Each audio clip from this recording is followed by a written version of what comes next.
नमस्कार दोस्तों, जेके वर्ल्ड में आपका स्वागत है। एसएससी जीडी एग्ज़ाम जारी है और साथ साथ इस एग्ज़ाम में आपकी सफलता सुनिश्चित करने के लिए मेरा यथासंभव प्रयास भी जारी है। एसएससी जीडी एग्ज़ाम 2025 के लिए जीके जीएस प्रैक्टिस क्वेश्चंस की सीरीज़ में आज मैं पिछले कुछ वर्षों में पूछे गए सामान्य विज्ञान के प्रश्नों को लेकर आया हूँ। आशा करता हूँ यह वीडियो सफलता प्राप्ति में आपकी सहायता ज़रूर करेगा। आइए शुरू करते हैं। पहला प्रश्न है, भूकंपों को पहचानने और उन्हें रिकॉर्ड करने के लिए निम्नलिखित में से किस उपकरण का उपयोग किया जाता है। देखिए, भूकंप को रिकॉर्ड करने के लिए सिस्मोग्राफ का उपयोग किया जाता है। निम्नलिखित में से क्या सौर सेल उपयोग करने का एक प्रमुख लाभ है। सौर सेल उपयोग करने का एक प्रमुख लाभ ये कि इसमें गतिमान पुर्जे नहीं होते हैं, जिससे इसका रख रखाव मेंटेनेंस आसान हो जाता है और इसमें से कोई शोरगुल भी नहीं होता है। एक उपकरण जो परिपथ में धारा की उपस्थिति का पता लगा सकता है उसे डैश के रूप में जाना जाता है, उसे एमीटर के रूप में जाना जाता है। निम्नलिखित में से किस उपकरण का उपयोग हवा या गैस की आर्द्रता को मापने के लिए किया जाता है। आर्द्रता मापी का उपयोग किया जाता है। परिपथ में विद्युत धारा को डैश द्वारा मापा जाता है, एमीटर द्वारा। भूकंप के दौरान कंपन को मापने के लिए किस यंत्र का उपयोग किया जाता है। सिस्मोग्राफ का उपयोग किया जाता है। निम्नलिखित में से किस उपकरण का उपयोग वाहन द्वारा तय की गई दूरी को मापने के लिए किया जाता है। इसमें से ओडोमीटर का उपयोग तय की गई दूरी को मापने के लिए किया जाता है। विद्युत विभवांतर का एसआई मात्रक क्या है। विभवांतर का एसआई मात्रक वोल्ट है। निम्नलिखित में से कौन सा भौतिक मात्रा और माप की इकाई की गलत जोड़ी है। देखिए, यहाँ पे ऊर्जा की माप की इकाई जूल सही है। आवृत्ति की हर्ट्ज सही है। दाब का न्यूटन ये गलत है, क्योंकि दाब का पास्कल होता है। और शक्ति का वाट सही है। यहाँ पे ऑप्शन सी सही उत्तर हो जाएगा इसका। ध्वनि की प्रबलता किस इकाई में मापी जाती है। देखिए, ध्वनि की प्रबलता डेसिबल में मापी जाती है। समय की मूल इकाई क्या है। समय की मूल इकाई सेकंड है। निम्नलिखित में से कौन सा तापमान का एसआई मात्रक है। तापमान का एसआई मात्रक केल्विन है। निम्नलिखित में से वेग का एसआई मात्रक है। वेग का एसआई मात्रक मीटर प्रति सेकेंड होता है। प्रति सेकंड दोलनों की संख्या को दोलन का या कि डैश कहा जाता है, उसे दोलन की आवृत्ति कहा जाता है। वाट डैश की इकाई है। वाट जो है वो शक्ति पावर की इकाई है। लैक्टोमीटर, हाइड्रोमीटर जहाज़ों और पनडुब्बियों को डैश के आधार पर डिज़ाइन किया गया है। इन्हें जो है आर्किमिडीज के सिद्धांत के आधार पर डिज़ाइन किया गया है।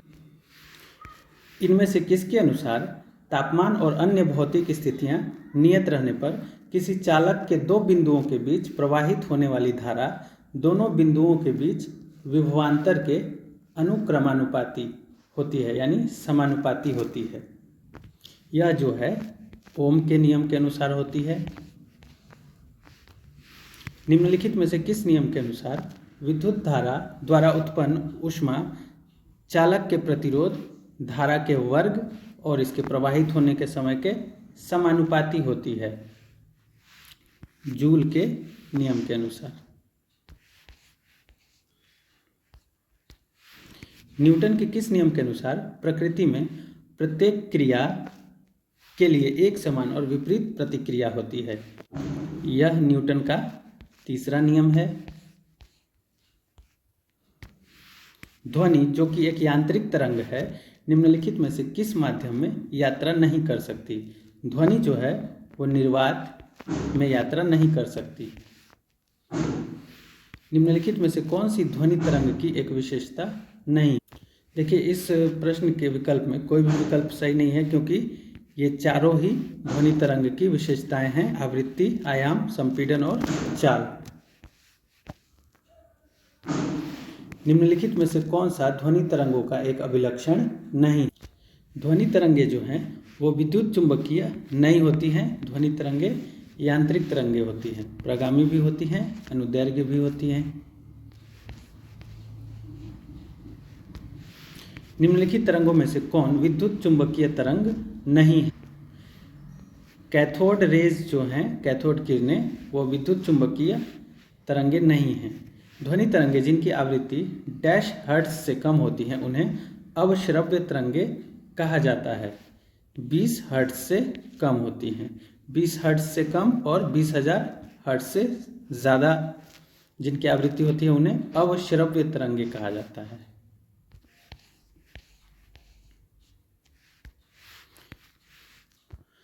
प्रति इकाई समय में किसी वस्तु के वेग में परिवर्तन की दर डैश कहलाती है। प्रति इकाई समय में वेग में परिवर्तन की दर त्वरण कहलाती है।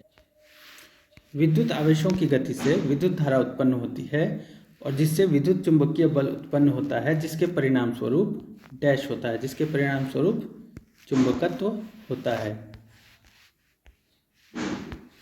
निम्नलिखित में से कौन पदार्थ का एक उदाहरण नहीं है?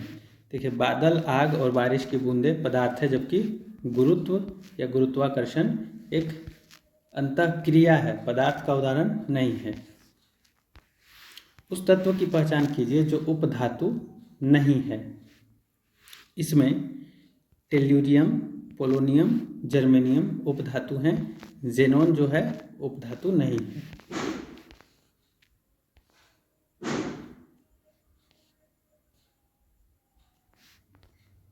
नाभिकीय विखंडन के संदर्भ में सही कथन की पहचान करें।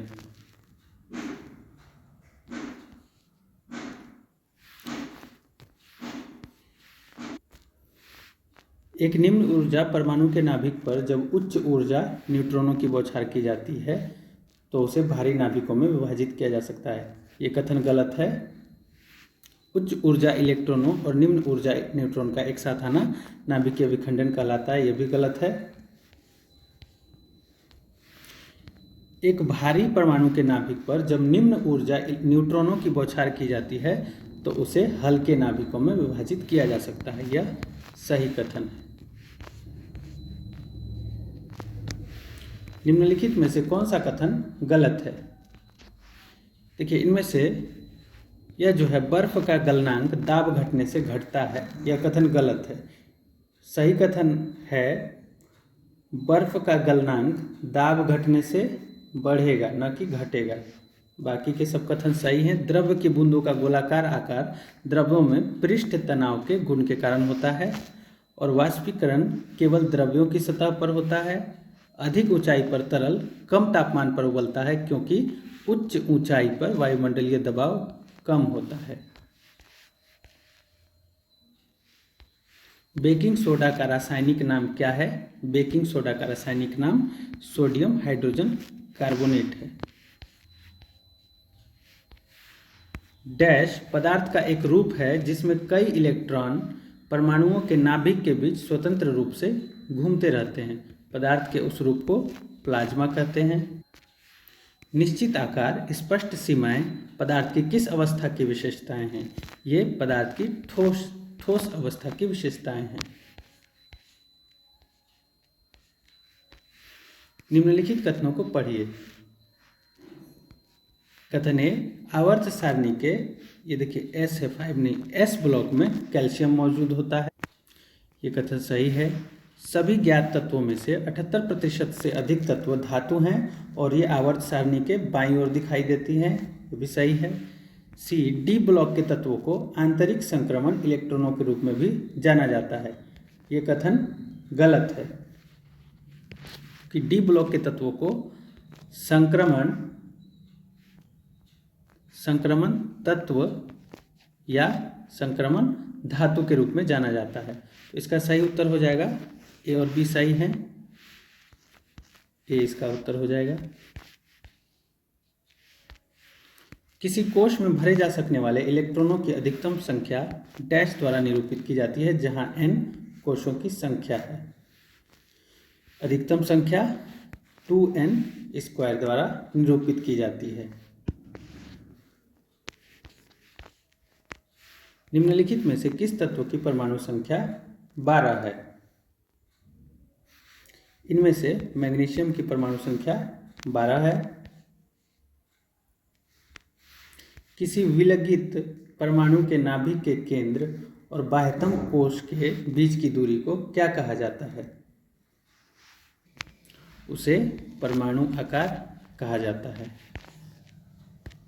नाइट्रोजन का परमाणु द्रव्यमान कितना है? नाइट्रोजन का परमाणु द्रव्यमान 14 दशमलव कुछ होता है। 14 इसका सही उत्तर हो जाएगा। बेरियम हाइड्रोक्साइड का रासायनिक सूत्र क्या है? ऑप्शन ए इसका सही उत्तर।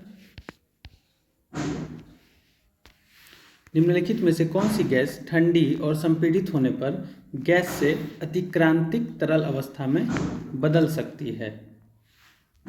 कार्बन डाइऑक्साइड जो है वो ठंडी और संपीड़ित होने पर गैस से तरल अवस्था में बदल सकती है।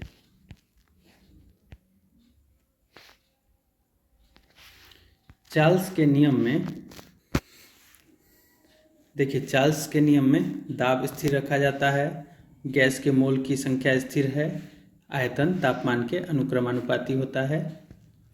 तीनों कथन सही है। अब विकल्प देखते हैं।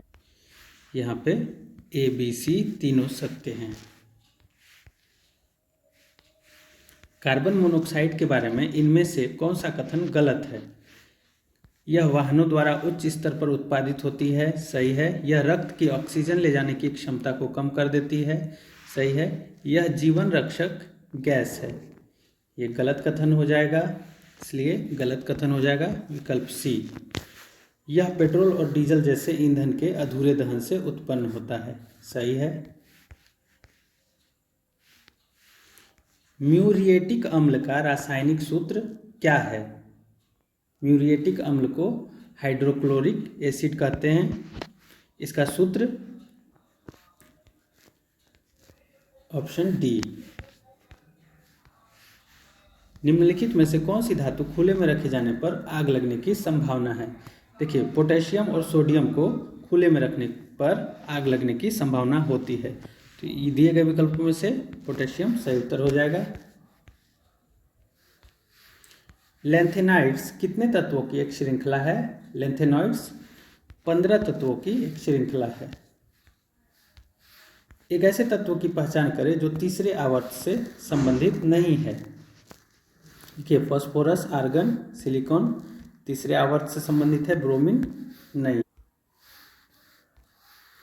डैश आवर्त सारणी पर 17वें समूह में स्थित है। 17वें समूह में जो है हैलोजन स्थित हैं। कैल्शियम कार्बोनेट का रासायनिक सूत्र क्या है? इसका रासायनिक सूत्र है DCaCO3। निम्नलिखित में से कौन से तत्व की परमाणु संख्या 33 है? इनमें से आर्सेनिक की परमाणु संख्या 33 है। निम्नलिखित में से कौन से तत्व की परमाणु त्रिज्या न्यूनतम है? दिए गए तत्वों में से ऑक्सीजन की परमाणु त्रिज्या न्यूनतम। निम्नलिखित में से किस धातु में सर्वाधिक विद्युत संवाहकता होती है? चांदी में सर्वाधिक होती है। आधुनिक आवर्त सारणी में कितने तत्व हैं? 118। आधुनिक आवर्त नियम मॉडर्न पीरियोडिक लॉ का प्रतिपादन किसने किया था? देखिए, आवर्त नियम का प्रतिपादन मेंडलीफ ने किया था, लेकिन आधुनिक आवर्त नियम का प्रतिपादन मोसले ने किया। वॉशिंग सोडा का रासायनिक सूत्र क्या है? इसका रासायनिक सूत्र है विकल्प सी।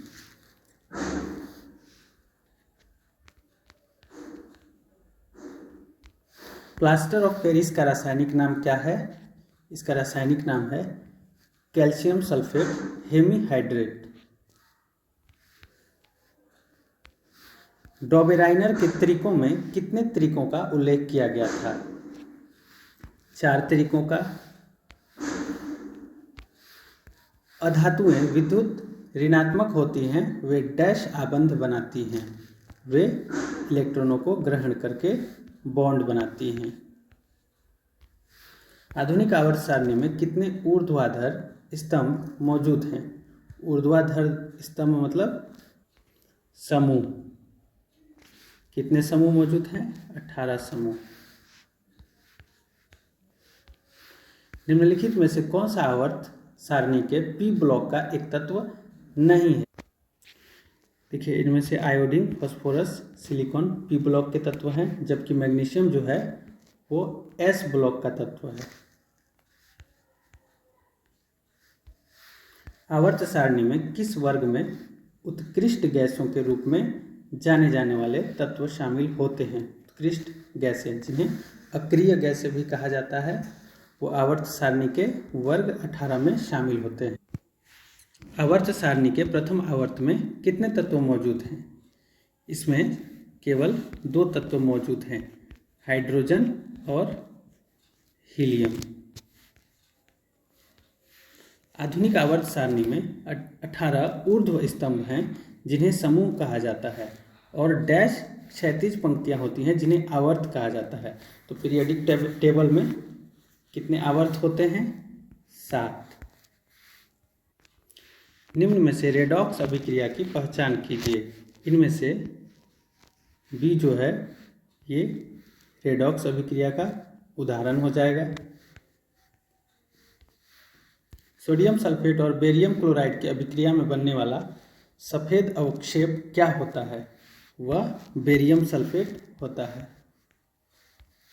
निम्नलिखित में से कौन सा धोने का सोडा का रासायनिक सूत्र है? विकल्प बी Na2CO3 इंटू 10H2O जो है वो वॉशिंग सोडा का रासायनिक सूत्र है।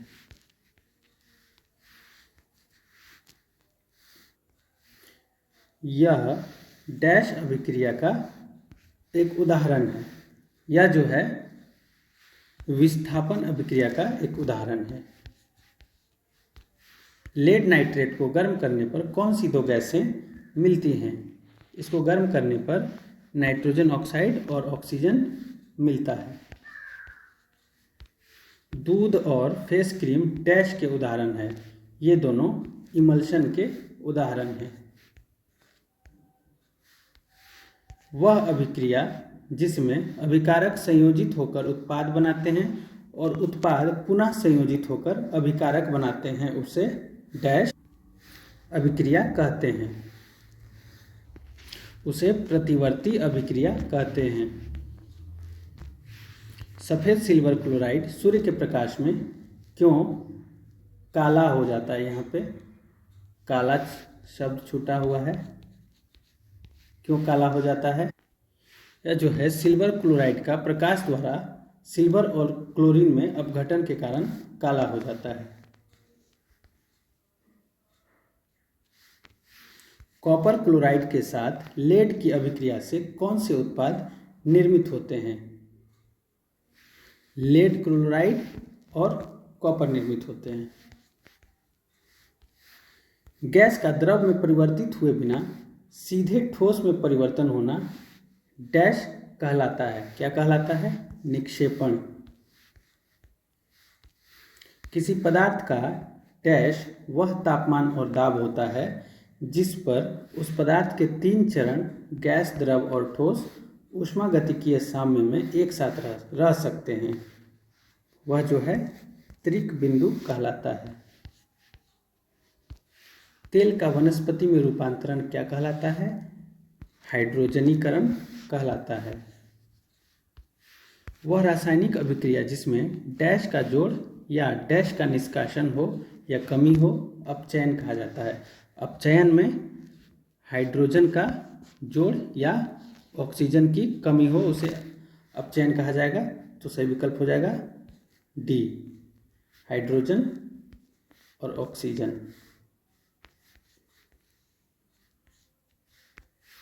एक बर्तन लंबे समय तक नम हवा के संपर्क में रहता है। यह एक हल्की हरी कोटिंग प्राप्त करता है बर्तन किससे बना हुआ है?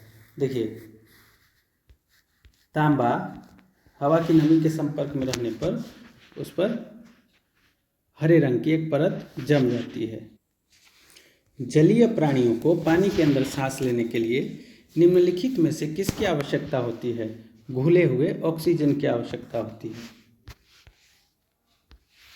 निम्नलिखित में से कौन सा तत्व आवर्त सारणी के पी ब्लॉक का हिस्सा है? इनमें से सिर्फ ऑक्सीजन जो है वो आवर्त सारणी के पी ब्लॉक का हिस्सा है। सिरके में उपस्थित अम्ल का रासायनिक नाम डैश डैश नाम है। क्या नाम है? सिरका में कौन सा अम्ल होता है? एसिटिक अम्ल। एल्कीन्स के सामान्य सूत्र को पहचानिए। एल्कीन्स का सामान्य सूत्र हो जाएगा CnH2n। एथनोइक एसिड का रासायनिक सूत्र क्या है? विकल्प बी CH3COOH। उस अम्ल की पहचान कीजिए जो जिंक को जिंक सल्फेट में परिवर्तित करता है। जिंक को जिंक सल्फेट में परिवर्तित सल्फ्यूरिक अम्ल करता है। कार की बैटरियों में किस रासायनिक यौगिक का उपयोग किया जाता है जिसका सूत्र PbSO4 है? यह जो है लेड सल्फेट है। धुलाई के लिए विशेष रूप से वस्त्रों की धुलाई के लिए उपयोग किया जाने वाला washing soda, sodium carbonate, decahydrate, efflorescent crystal dash का एक यौगिक है। ये जो है वॉशिंग सोडा सोडियम का एक यौगिक है। प्रोपाइन का रासायनिक सूत्र क्या है? प्रोपाइन का रासायनिक सूत्र है C3H6। ठोस कार्बन डाइऑक्साइड को सामान्यतः क्या कहा जाता है? ठोस कार्बन डाइऑक्साइड को शुष्क बर्फ कहा जाता है। C2H5OH का रासायनिक सूत्र है। किसका रासायनिक सूत्र है ये? इथेनॉल का। ठोस कार्बन डाइऑक्साइड का दूसरा नाम क्या है? शुष्क बर्फ। निम्नलिखित में से क्या ठोस अपशिष्ट का जैव अपघटनीय रूप है? कंपोस्ट जो है वो ठोस अपशिष्ट का जैव अपघटनीय रूप है। स्फलेराइट निम्नलिखित में से किस धातु का अयस्क है? स्फलेराइट जो है जस्ता का अयस्क है, जिंक। ड्यूरालुमिन एल्यूमिनियम और डैश से बना मिश्र धातु है। ड्यूरालुमिन एल्यूमिनियम और किससे मिलकर बना हुआ मिश्र धातु है? तांबा से। निम्नलिखित में से किसे फूल्स गोल्ड के रूप में जाना जाता है? फूल्स गोल्ड मूर्खों का सोना के रूप में किसे जाना जाता है? आयरन पाइराइट को।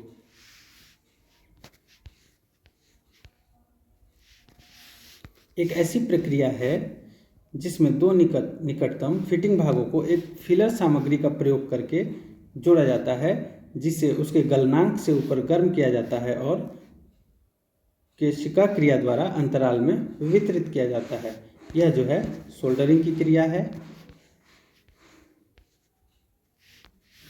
निम्नलिखित में से अयस्क धातु की कौन सी जोड़ी गलत है?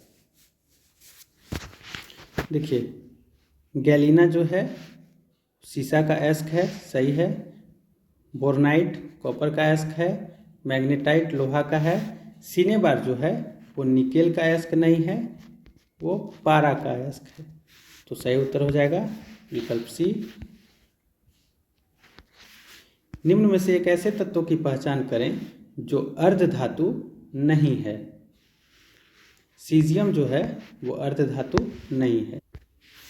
किस तत्व की परमाणु संख्या सबसे अधिक है और यह प्राकृतिक रूप से पाया जाने वाला सबसे भारी तत्व है?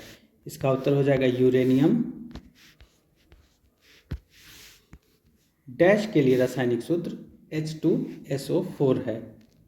ये जो है सल्फ्यूरिक एसिड के लिए है, जिस एक अन्य नाम ऑयल ऑफ विट्रियोल के नाम से भी जाना जाता है। डैश का उपयोग उर्वरक, सिंथेटिक फाइबर, प्लास्टिक, चिपकने वाले पदार्थ, पेंट और डाई बनाने के लिए किया जाता है। इन सब के लिए सल्फ्यूरिक एसिड का उपयोग किया जाता है। हैलोजन के बाह्यतम कोश में इलेक्ट्रॉनों की संख्या कितनी होती है? 7 होती है। निम्नलिखित में से कौन सा तत्व अपने गुणों में क्षार धातुओं के साथ साथ हैलोजन की तरह व्यवहार करता है? हाइड्रोजन जो है वह क्षार धातुओं के साथ साथ हैलोजन की तरह व्यवहार करता है। डैश सिलिकॉन डाइऑक्साइड का सामान्य नाम है। सिलिकॉन डाइऑक्साइड का सामान्य नाम क्वार्ट्ज है। ब्लू विट्रियोल का रासायनिक नाम कॉपर सल्फेट है। यीस्ट और हाइड्रोजन पेरोक्साइड डैश बनाते हैं। ये दोनों मिलकर ऑक्सीजन बनाते हैं।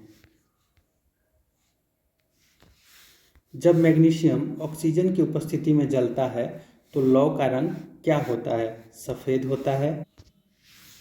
सोडियम निम्नलिखित में से किस में रखा जाता है? सोडियम केरोसिन तेल में रखा जाता है। जब मेंडलीफ ने अपना काम शुरू किया तो कितने तत्व ज्ञात थे?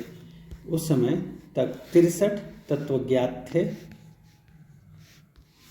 जिप्सम को डैश पर गर्म करने पर यह जल के अणुओं का त्याग कर कैल्शियम सल्फेट अर्धहाइड्रेट या हेमीहाइड्रेट बनाता है 373 केल्विन पर गर्म करने पर। सौर सेल बनाने में प्रयुक्त तत्व की पहचान करें। सौर सेल बनाने में सिलिकॉन तत्व का प्रयोग किया जाता है। चूना पत्थर, खड़िया एवं संगमरमर डैश के विविध रूप हैं। ये जो हैं कैल्शियम कार्बोनेट के विविध रूप हैं। संगमरमर का रासायनिक सूत्र डैश है। संगमरमर का रासायनिक सूत्र विकल्प बी CaCO3। अनबूझा चूना कैसे निर्मित होता है? अनबूझा चूना जो है तापन पर कैल्शियम कार्बोनेट के कैल्शियम ऑक्साइड और कार्बन डाइऑक्साइड में अपघटन द्वारा निर्मित होता है।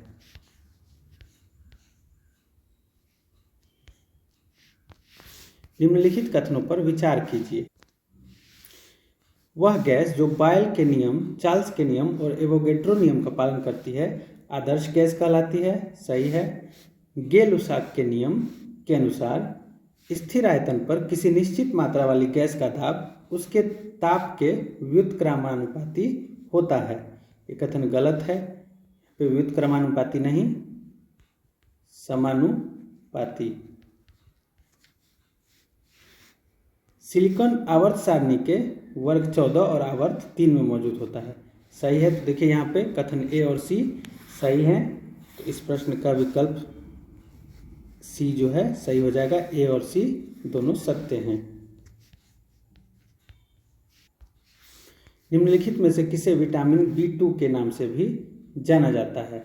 विटामिन B2 को राइबोफ्लेविन के नाम से भी जाना जाता है। निम्नलिखित में से किसके अभाव के कारण कमजोर अस्थियां और दंत क्षय होता है? कैल्शियम के अभाव के कारण।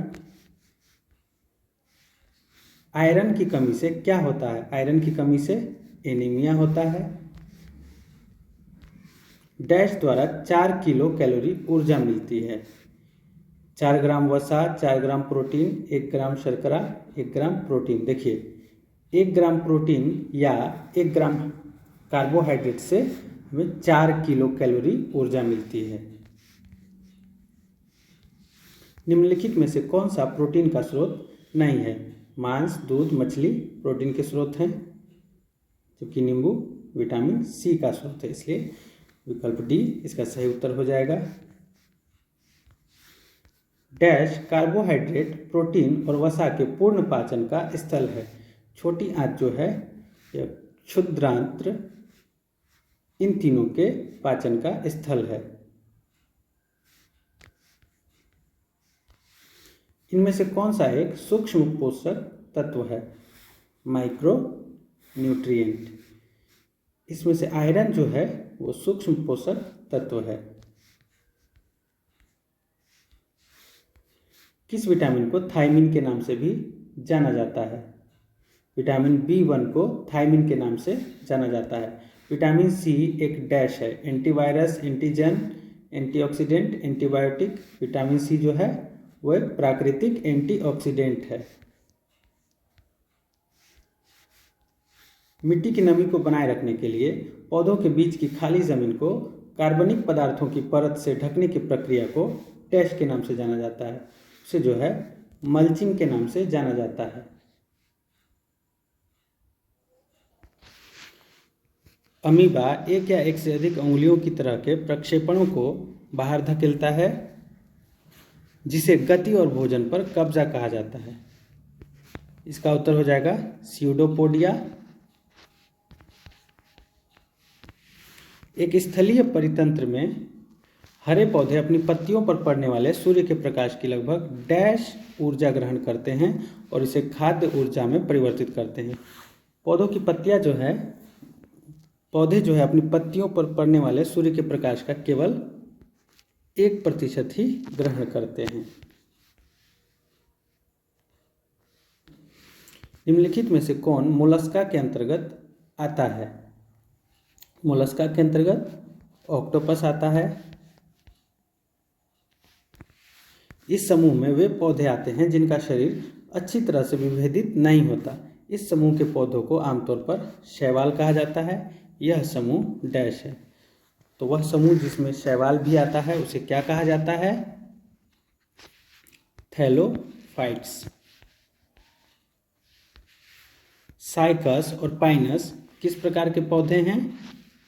जिम्नोस्पर्म।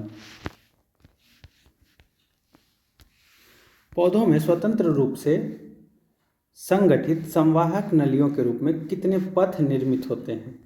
2 पथ निर्मित होते हैं, जाइलम और phloem.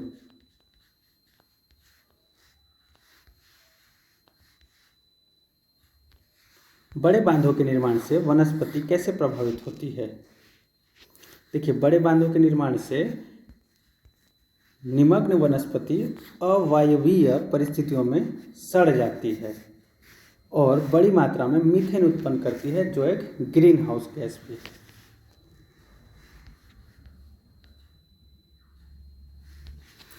Oral rehydration solution ORS की अनुशंसा डैश से पीड़ित व्यक्ति के लिए की जाती है। ये जो है दस्त यानी डायरिया से।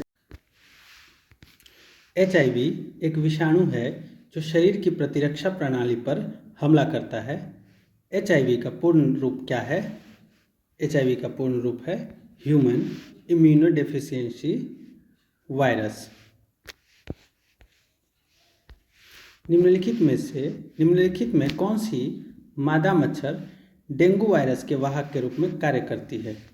मादा एडीज मच्छर जो है वो डेंगू वायरस के वाहक के रूप में कार्य करती है। कौन सा विकल्प बुलिमिया का सबसे अच्छा वर्णन करता है? देखिए, बुलिमिया जो होता है वो खाने संबंधी विकार होता है। साइक्लोस्टोमेटा जबड़े रहित डैश होते हैं, जबड़े रहित कशेरुकी होते हैं। किशोरावस्था में शारीरिक छवि विकृति से जुड़े विकार का नाम बताएं। इसका नाम है एनोरेक्सिया नर्वोसा। निम्नलिखित में से कौन सा जीवाणु संक्रमण का एक लक्षण है? देखिए, इनमें से बुखार जो है वो जीवाणु संक्रमण का एक लक्षण है।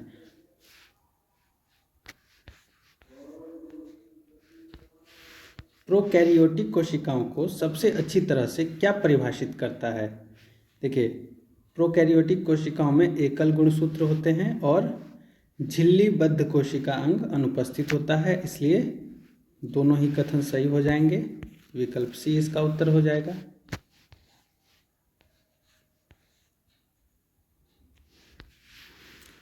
डैश को कोशिका के पावर हाउस के रूप में जाना जाता है। माइटोकॉन्ड्रिया को कोशिका के पावर हाउस के रूप में जाना जाता है। डेट्रिटस खाद्य श्रृंखला में मृत कार्बनिक पदार्थ का ट्रॉफिक स्तर क्या है? इसका स्तर जो है पहला है।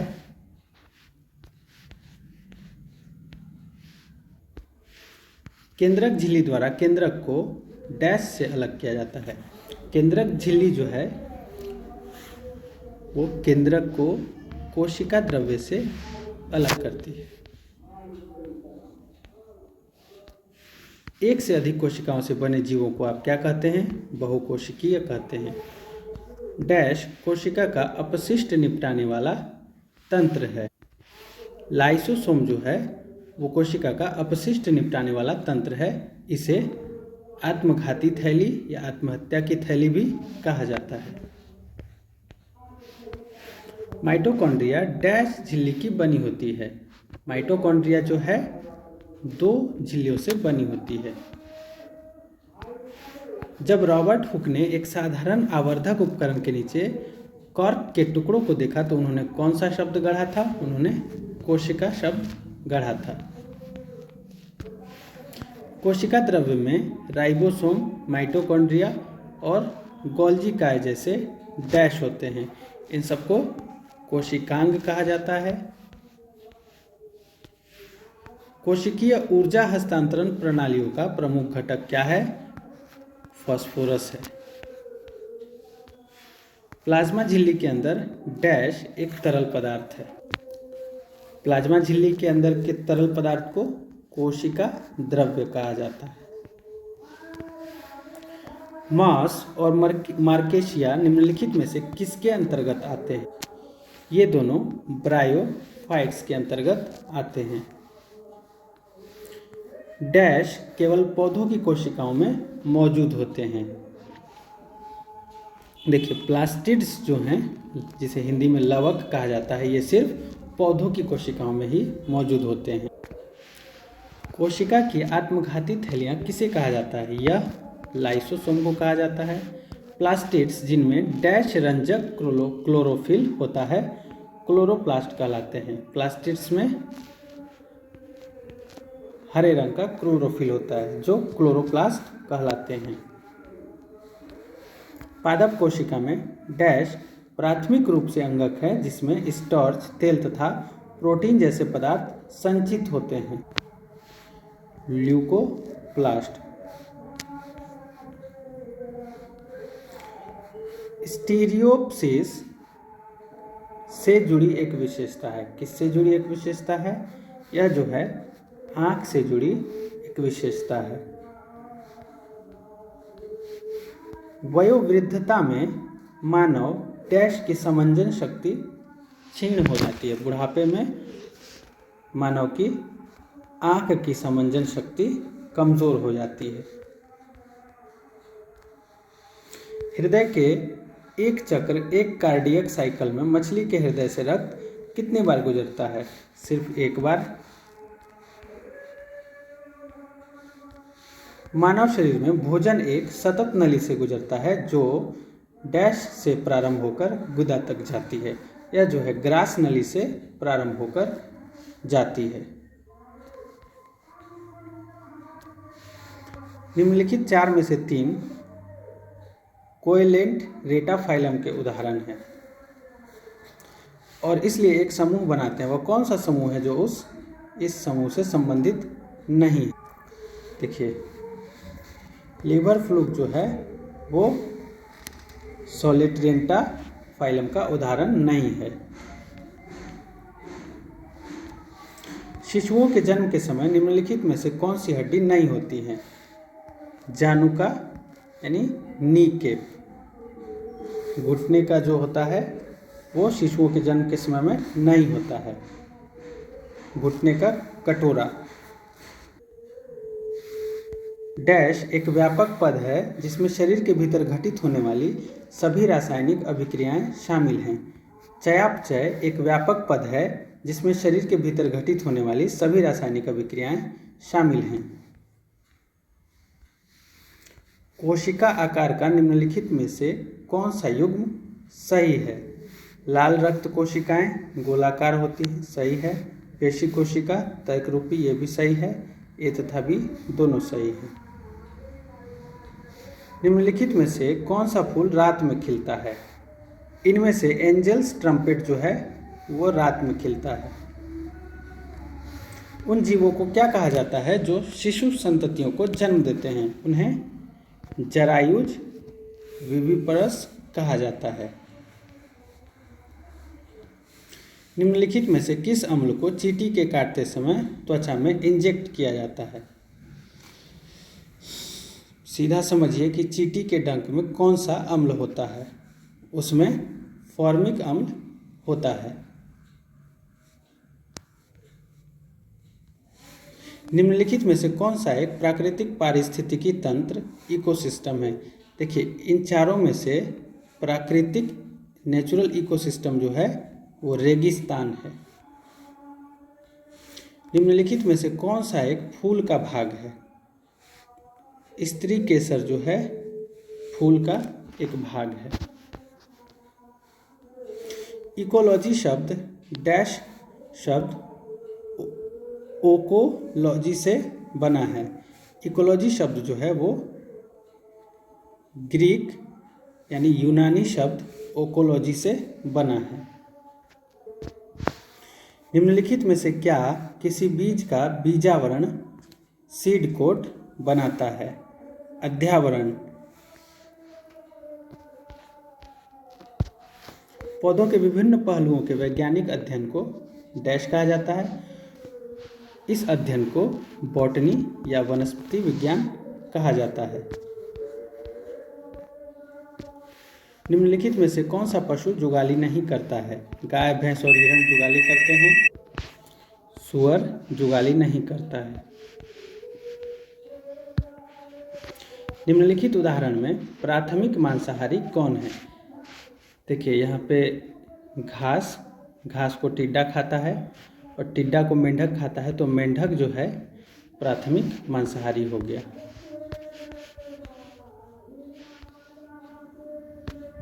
विकासवाद का सिद्धांत थ्योरी ऑफ इवोल्यूशन निम्नलिखित में से किसने दिया था?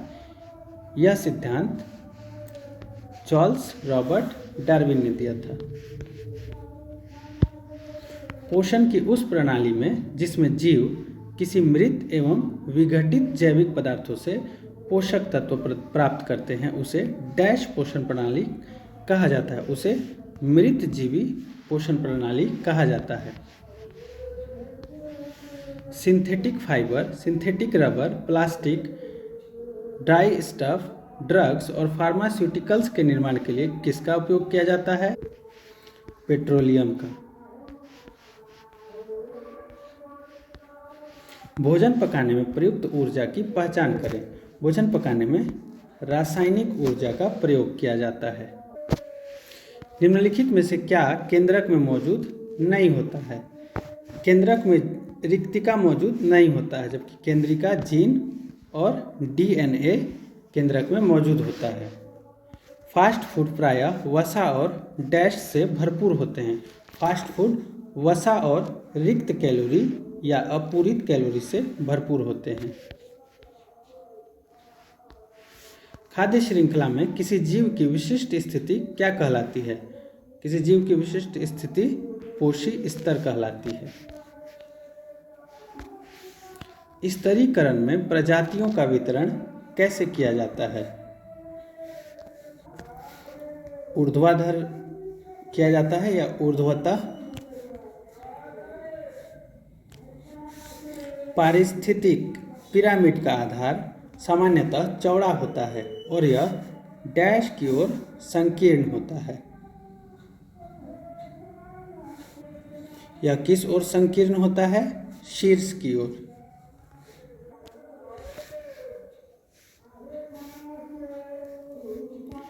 हाइड्रेक उत्तराधिकार कहाँ होता है? यह जो है आर्द्र क्षेत्र में होता है, गीले क्षेत्र में।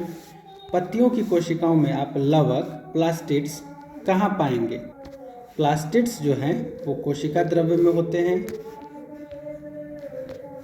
निम्नलिखित में से किसे स्वास्थ्य अवसंरचना संकेतक हेल्थ इंफ्रास्ट्रक्चर इंडिकेटर के रूप में नहीं माना जा सकता है। जीवन यापन लागत को मातृ मृत्यु दर, शिशु मृत्यु दर और जीवन प्रत्याशा जो है इन्हें संकेतक के रूप में माना जाता है। विकल्प ए को नहीं माना जाता है। निम्न में से कौन अपशिष्ट को छोटे कणों में विघटित करता है? अपर्दाहारी। 185 अंतिम प्रश्न। खाद्य गाइड पिरामिड के शीर्ष पर क्या आता है?